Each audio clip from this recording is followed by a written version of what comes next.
تو تخت پر تھا مگر اس کی عزت کچرے کے ڈھیر پر تھی۔ ایک طرف ہزاروں کی فوج تھی، ایک طرف لاکھوں کی فوج تھی، دوسری طرف تنہا حسین تھا جو دنیا کے اندھے ضمیر کو آئینہ دکھا رہا تھا۔ حسین کو اگر حکومت چاہیے ہوتی، اگر حسین کو اقتدار چاہیے ہوتا تو وہ مدینے کا امن چھوڑ کر، مدینے کی اتنی بڑی حکومت چھوڑ کر تپتے صحرا میں ہرگز نہ آتے۔ وہ جانتے تھے، امام علی مقام امام حسین جانتے تھے کہ یزید کی بیعت کا مطلب صرف ایک سطر لکھنا نہیں، یزید کی بیعت کا مطلب صرف اس کے ہاتھ میں ہاتھ دینا نہیں، یہ نبی کے دین پر مہر لگانا بھی ہے، یہ نبی کے دین پر وار کرنا بھی ہے، نبی کے دین کے ساتھ دھوکہ بھی ہے۔ اگر میں نے یزید کے ہاتھ میں ہاتھ دے دیا تو امام حسین نے علل اعلان کہا، فرمایا جس دین میں یزید خلیفہ ہو۔ امام علی مقام امام حسین کا سونے کی تختی پہ لکھنے والا جملہ یاد رکھنا، بھول نہ جانا میرے بھائیو۔ امام حسین نے علل اعلان کہا تھا، فرمایا جس دین میں یزید خلیفہ ہو وہاں حسین کا خاموش رہنا جرم ہے، وہاں حسین کا خاموش رہنا حرام ہے۔ مدینہ کی وہ رات جب بی بی زینب نے اپنے بھائی سے پوچھا، بی بی زینب نے اپنے بھائی حضرت امام حسین سے پوچھا، بھائی کیا ہم واپس لوٹیں گے؟ ہم مدینے سے جا رہے ہیں، نکل رہے ہیں، ہجرت کر رہے ہیں، کیا ہم واپس لوٹیں گے؟ بھائی حسین نے سر جھکا کر جواب دیا، ہم لوٹیں گے، ضرور لوٹیں گے، ضرور واپس آئیں گے اپنے نانا کے پاس، مگر کفن میں ہوں گے، مگر ہم زندہ نہیں ہوں گے۔ ہم لوٹیں گے ضرور مگر خیمے جلتے ہوں گے، ہم مردہ ہوں گے، ہائے ہائے، ہم مردہ ہو کر بھی زندہ ہوں گے۔ ہم نے اس وقت شہادت کا جام پی رکھا ہوگا اور وقت گواہی دے گا کہ حق کی قیمت کیا ہوتی ہے۔ یہ تاریخ گواہی دے گی، تاریخ لکھی جائے گی۔ حسین نے حج کے احرام کو عمرے میں بدلا اور فرمایا میں طواف کعبہ سے نہیں، طواف شہادت سے لوٹوں گا۔ میں جب بھی یہاں پر لوٹا نا تو میں طواف کعبہ سے نہیں لوٹوں گا، طواف شہادت سے لوٹوں گا۔ کوفہ والوں نے ہزاروں خطوط لکھے، ہزاروں خط لکھے، حر نے راستہ روکا، پانی نہ دیا، حر نے راستہ روک لیا، پانی نہ دیا۔ حسین نے کہا تیری جنگ میرے ساتھ ہے، میرے بچوں کے ساتھ نہیں ہے، میرے بچوں کا کیا قصور ہے، میرے بچوں کو پانی دو۔ حر خاموش کھڑا رہا، ایسے خاموش کھڑا رہا جیسے ضمیر اپنی قبر میں خود لیٹ چکا۔ 7 محرم کو پانی بند ہوا میری قوم کے نوجوانوں، 3 دن کے پیاسے بچے خیمے کے کنارے آسمان کی طرف دیکھتے رہے، اللہ سے فریادیں کرتے رہے۔ یزید لاکھوں کا لشکر لے کر آیا تھا، اس کا غرور آسمان سے باتیں کر رہا تھا، اس کے قدموں کے نیچے زمین کانپتی تھی۔ وہ ہنکار مار کر کہتا تھا کہ میں حسین کو ایسے مٹا دوں گا، ایسے مٹا دوں گا کہ نہ حسین کا نام بچے گا، نہ تو کوئی نشان باقی رہے گا۔ میں حسین اور حسین کے ساتھیوں کی یاد تک کو دفن کر دوں گا۔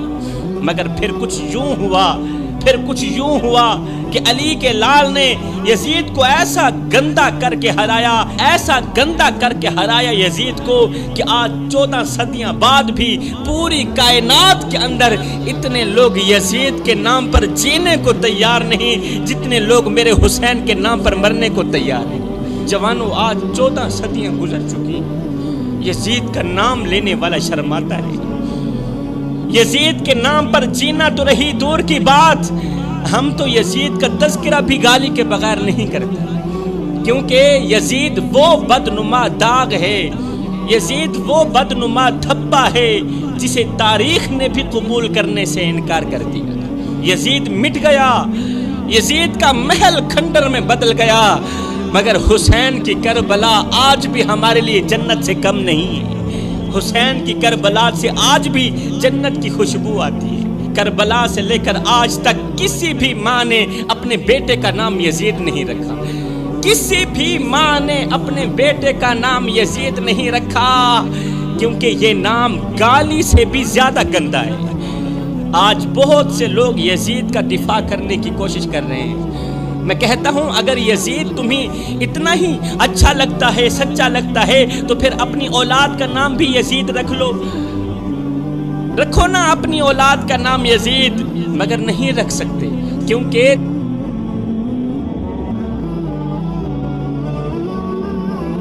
تمہارا دل گوارا نہیں کرتا کہ یزید کا نام بھی تمہارے بچوں پر رکھا جائے۔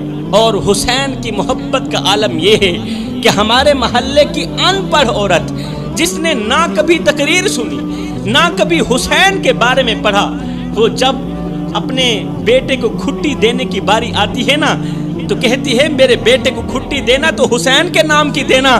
اماں نہ تو نے حسین کے بارے میں پڑھا، نہ تو نے حسین کی تاریخ پڑھی، پھر اپنے بچے کو حسین کے نام کی گھٹی کیوں دلوا رہی ہو؟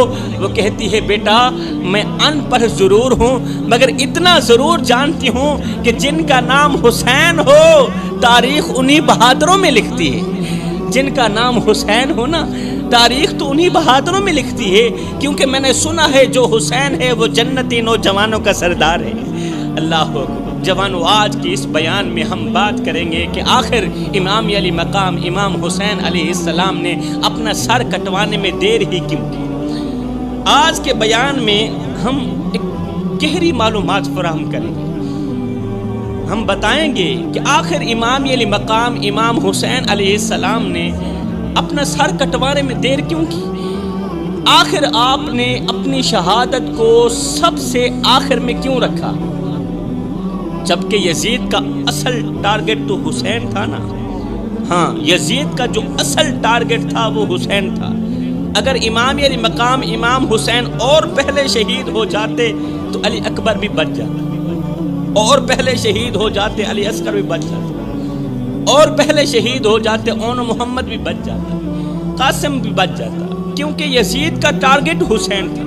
اگر امام حسین سب سے پہلے شہید ہو جاتے تو باقی قافلہ سلامت رہتا، کیوں؟ ٹارگٹ حسین تھا، سب کے سب بچ جاتے۔ اور تاریخ بھی گواہی دیتی ہے کہ امام حسین کی شہادت کے بعد کوئی بھی شہید نہیں ہوا، کوئی بھی شہید نہیں ہوا۔ تو اس کا مطلب یہ ہے کہ یزید کو دشمنی اسلام سے نہیں تھی، یزید کو دشمنی تھی تو حسین سے تھی، اور لیکن یزید نہیں جانتا تھا کہ ایک حسین ہی تو ہے تو سر سے لے کر پیروں تک مکمل دین ہے۔ تو جب حضرت امام حسین جانتے بھی تھے کہ میرے بعد کوئی بھی شہید نہیں ہوگا تو پھر آپ نے خود کو سب سے آخر میں شہید کیوں کروایا؟ آپ جانتے تھے کہ میرے بعد کوئی بھی شہید نہیں ہوگا تو آپ کو چاہیے تھا نا کہ سب سے پہلے شہید ہو جاتے، باقی والے تو بچ جاتے نا، تو پھر آپ نے اپنی شہادت کو آخر میں کیوں رکھا؟ اللہ اکبر۔ اس کا جواب امام علی مقام امام حسین کے عمل سے ہی ملتا ہے۔ جواب سنے دنگ رہ جائیں گے، آپ کی حکمت سے ہی جواب ملتا ہے، آپ کی زبان حال سے ہی جواب ملتا ہے۔ دراصل امام حسین یزید کو موقع دے رہے تھے۔ جی، امام علی مقام امام حسین علیہ السلام نے اپنی شہادت کو آخر میں اسی لیے رکھا کیونکہ آپ یزید کو موقع دے رہے تھے، بار بار موقع فراہم کر رہے تھے اور فرما رہے تھے اے یزید، جو علی اکبر کا قاتل ہے وہ قاتل مومن ہے، جو قاسم کے ٹکڑے اڑاتا ہے وہ بھی قاتل مومن ہے، جو عباس کے بازو کاٹتا ہے وہ بھی قاتل مومن ہے، جو علی اصغر کی حلق میں تیر مارتا ہے سن وہ بھی قاتل مومن ہے، مگر میں حسین ہوں، تجھے ایک ایک لمحے دے رہا ہوں تاکہ تو پلٹ آ، راہ راست پر آ جا۔ تجھے سمجھا رہا ہوں کہ مومنوں کے قاتل شاید قیامت کے دن اللہ تعالیٰ کی رحمت سے بخش دیے جائیں۔ اگر میں چاہوں تو قیامت کے دن مومنوں کے قاتلوں کو بخشوا سکتا ہوں، اگر حسین چاہے تو قیامت کے دن علی اکبر کے قاتلوں کو بخشوا سکتا ہے، علی اصغر کے قاتلوں کو بخشوا سکتا ہے، مگر سن میں حسین ہوں، دین محمد کی آخری نشانی ہوں، سر سے لے کر پیروں تک میں دین ہوں، میں مکمل دین ہوں۔ اے یزید میں تجھے وقت دے رہا ہوں، تجھے وقت دے رہا ہوں، شاید تو رک جائے، شاید تیرا ضمیر جاگ جائے، شاید تو پلٹ آئے، لیکن یزید کا مقدر تو اس وقت سیاہ ہو چکا تھا نا۔ امام حسین نے فرمایا قیامت کے دن میں چاہوں علی اکبر کے قاتلوں کو بخشوا سکتا ہوں، علی اصغر کے قاتلوں کو بخشوا سکتا ہوں، اگر تم مومنوں کے قاتل بنو گے تو میں تمہیں بخشوا سکتا ہوں، مگر سنو مجھے مارنے میں جلدی مت کرنا، کیونکہ میں دین ہوں۔ اگر میرے قاتل بن جاؤ گے تو قیامت کے دن ہرگز نہیں بخشے جاؤ گے، ہرگز نہیں بخشے جاؤ گے، جس طرح میرے پیارے نبی حضرت جناب محمد مصطفیٰ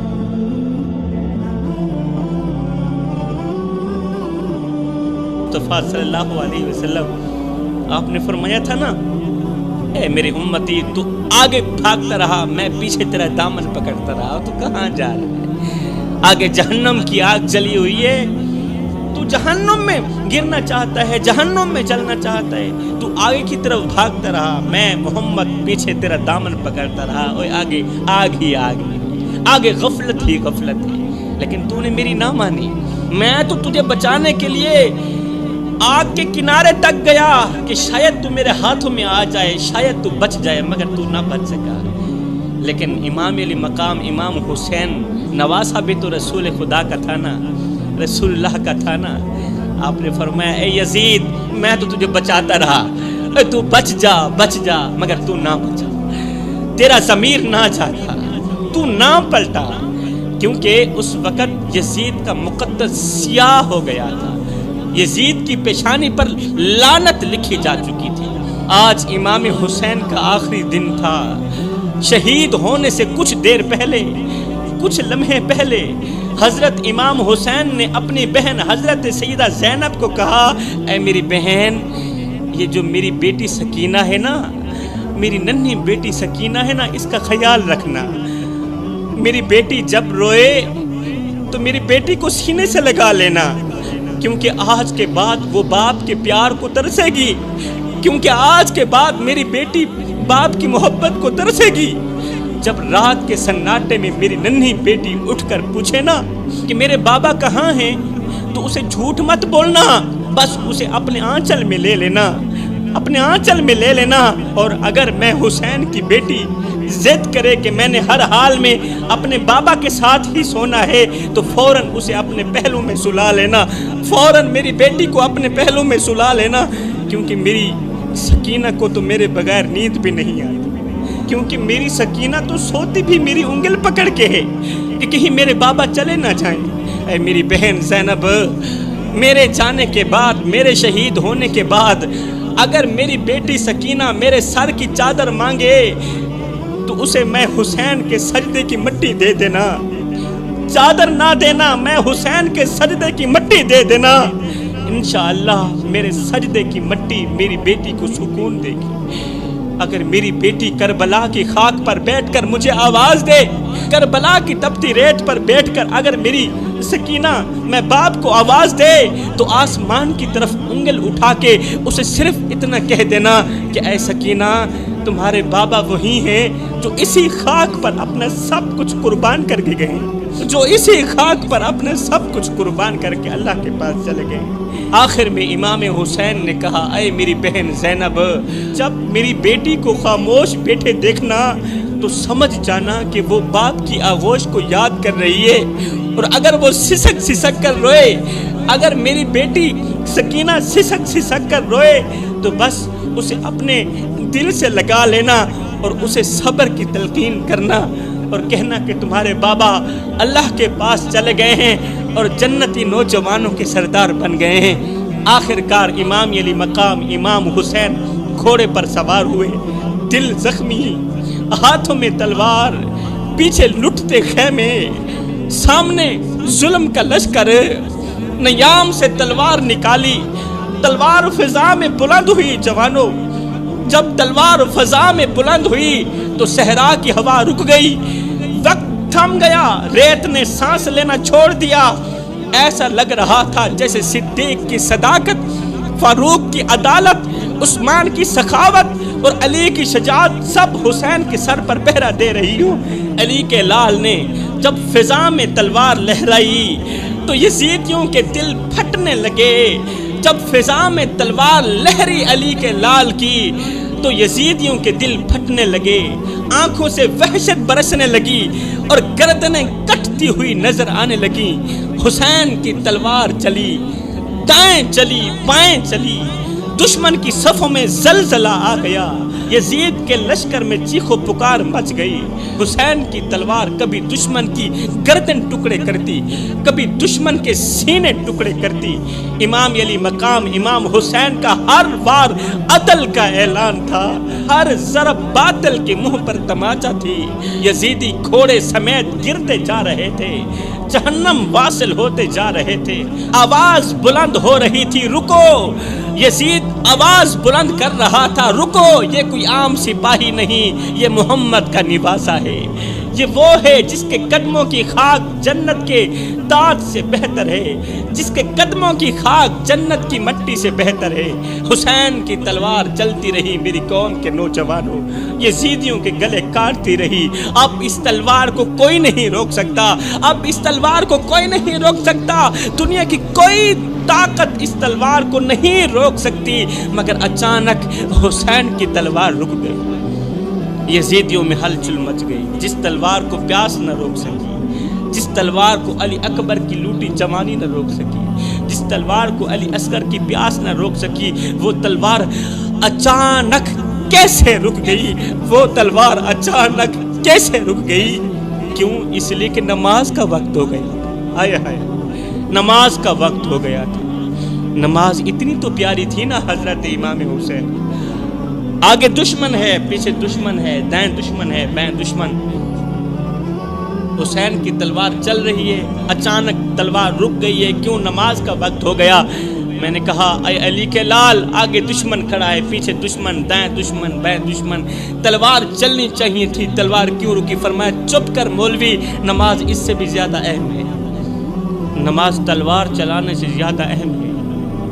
جوانوں، تم لوگ کتنی آسانی سے نماز چھوڑ دیتے ہو، ذکر اس کا کرتے ہو جس کا بدن زخموں سے چور چور ہے، پھر بھی نماز نہیں چھوڑی اور تم صحت مند ہو کے نماز چھوڑ دیتے ہو۔ ذکر اس کا کرتے ہو جو 3 دن کا بھوکا ہے، پھر بھی نماز نہیں چھوڑتا، تم کھا پی کے نماز چھوڑ دیتے ہو، تم شربت پی کے نماز چھوڑ دیتے ہو، تمہیں شرم نہیں آتی، نام لیتے ہو حسین کا، نقل کرتے ہو یزید کی۔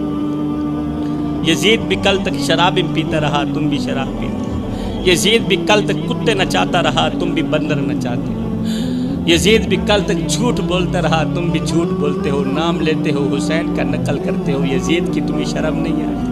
بس کرو میری قوم کے نوجوانوں، سر سے لے کر پیروں تک حسینی بن کر، تمہارا اٹھنا بھی حسینی ہو، تمہارا بیٹھنا بھی حسینی، تمہارا چلنا بھی حسینی، تمہارا پھرنا بھی حسینی۔ اس قدر حسینی بن جاؤ کہ تم دور سے آؤ، کوئی تمہیں دیکھے تو فوراً کہے یہ کوئی عام نہیں آ رہا، یہ تو حسین کا غلام۔